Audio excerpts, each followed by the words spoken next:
chapel today. I am more fully aware of the fact that this is Thanksgiving week. And they kind of make a joke of me at the church. I never speak about the holidays during the holiday seasons. Whether it be the 4th of July or whether it be Thanksgiving or Easter, I always have a tendency to forget that it is a holiday. So today I should be speaking on Thanksgiving, but I'm not going to. And the reason behind it is because Dr. Tallman spoke on Thanksgiving last week, and I took a few of his ideas and that I preached on Thanksgiving last Friday night and last Sunday morning. But today I'm going to be speaking on another topic that I hope will be of interest to you. It's going to be probably one of the most essential issues that we are dealing with in America today. And it is also an issue that you might be dealing with. And it's one of those issues that we very seldom speak about. And the reason why we don't speak about it is because it is very, very controversial. And so after I finish, you will say, uh-oh, maybe he should not have been speaking about that. It is too controversial. About a year ago, a very famous Christian apologist came to Marin County. His name was Os Guinness. And Os Guinness made a statement, and he said, "We in America have three major issues that we must deal with." He said issue number one is, what is going to become of China? And he said China is a growing economic power. China is a mighty political force. It is growing in almost all areas of influence in the world today. China just about owns the United States because we have a great debt and they keep buying our debt from us. What is going to happen to China? And a lot of people are asking this question. And I believe it's a very valid question we need to ask, and I think it's something that many of you, particularly those that come from China, are very concerned about. We in America have another issue we have to deal with, and that is what about Islam? And I have spoken about Islam on several occasions, and you know my thoughts and my ideas, that Islam has a strategy to take over the world. And if you were in Western Europe, like I was about 2 weeks ago, you will see that Islam is making very rapid headway in Germany, France, Netherlands, Belgium, and England. And they are being very successful in their attempt to have more and more influence in Germany. They are not having that much success in the United States, but yet it is still an issue that we in America have to deal with. The third issue that we have to deal with is what about secularism? Because you see in the United States there is a great move towards secularism. The secular lifestyle, a lifestyle that basically is an atheistic lifestyle. It's a lifestyle that says we as human beings can solve all of the problems that we need to solve. We don't really need a God. And consequently, secularism is very, very much against any type of a religion, whether it be Islam or whether it be Christianity. And I view the modern world, as far as a religious context is concerned, as being three corners of a triangle. On one corner is Christianity, the faith that we hold to. On the other corner is Islam, this great mighty religion that is attempting to take over the world. And the third one is secularism. And so we as Christians are battling against Islam on one side, and we're battling against secularism on another side.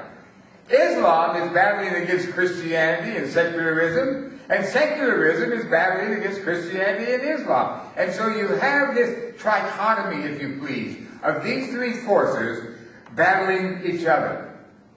You have not been in America long enough to know, there's nobody here that can say the things I'm saying, you haven't been here that long. But there has been a radical change in the United States in the last 20 years. 20 years ago, we had what was known as a Christian society, where in this Christian society, we had a particular value system, which was a Christian value system. There were certain ideologies that we had that pretty well had permeated the entire society that were basically Christian or Christo-Judaic in their belief system. But this Christian Judaic belief system has deteriorated rapidly in the last 20 years. And consequently, many Americans are coming and saying, what are we going to do? Now, I don't want to get into the world of politics, but it deserves a part of it. And that is that within the last year, with the new administration that we have in America, we see that the new president is very much committed to a secularistic form of government and a secularistic society. Obama himself made a statement not too long ago where he said, America is not a Christian country, but rather America is a secular country. And so you see that the administration, the government, is coming out now with statements that are pushing, promoting secularism as opposed to Christianity. Now that brings us down to my theme for today. And my theme is very simply, what is the Christian's relationship to government? I don't care from which country you have come from, you have a government. And you have to relate to that government in some way or another. And so we have to ask ourselves the question, from the Bible and from history, what is our relationship to our own government? Now, I relate to the United States government because I am a United States citizen. You probably will relate to the government of China, or Korea, or Germany, or some other part of the world, possibly Mexico. But you have to relate to this government. The question is, what is your relationship to the government? Let's go into the Bible and find several verses of Scripture that might help us. As you know, the book of Judges is a story of the people of God after Joshua led the children of Israel to possess the land. And afterwards they had judges, they had charismatic individuals that had grown from the people themselves and became leaders. And these leaders were very strong, powerful individuals with great personalities, and they, to a degree, became a leader. But the problem was they never became a king. They became a leader, but they was very localized in leadership. And whenever there was a particular need in the society, God would raise up somebody, that person would come up, he would fill that need, he would conquer an enemy, he would make things right, and then it would be all over with, and there would be no need for a king. Well, by the time Samuel came along, the people began to be very disheartened and very unhappy. And the people said, we want a king. Give us a king. Why? Because all the other nations around had a king. And a king represents a kingdom. And a kingdom represents a government. And a kingdom represents a form whereby the people of that kingdom have to be obedient to that king. And you have in the creation of government. Let me read to you from 1 Samuel, the 8th chapter, some very interesting words about this. Now, Samuel, this prophet of God, was growing old. And he had several children, but his children did not walk in his ways. They were pretty rotten eggs, to be truthful with you. His children were really individuals that did not follow God. And so we find in verse number 6 the following. So all the elders of Israel gathered together and came to Samuel at Ramah. And they said to him, you are old, and your sons do not walk in your ways. Now appoint a king to lead us, such as the other nations have. We want a king, or we want a government.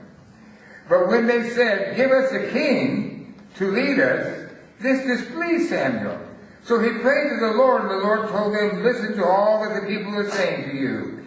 It is not you they have rejected as their king, but me, as they have done from the day I brought them out of Egypt until this day, forsaking me and serving other gods, so they are doing to you. Now listen to them, but warn them solemnly, and let them know what the king who will reign over them will do. And then in the next few verses it says, they're going to charge taxes, They're going to make you drive the chariots. They're going to put you into the army. They're going to make you servants. And starts listing all of the problems that you have whenever you have a king.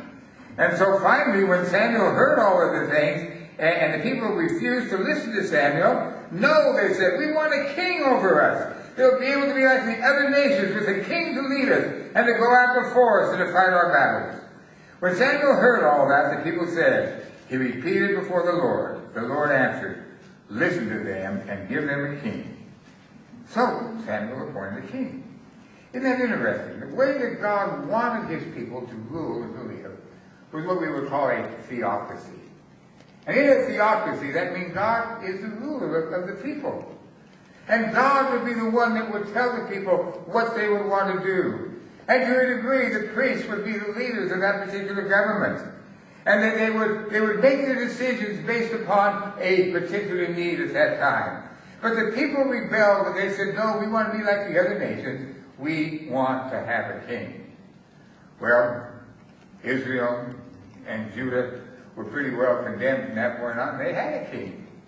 But the king did not always solve all of their problems.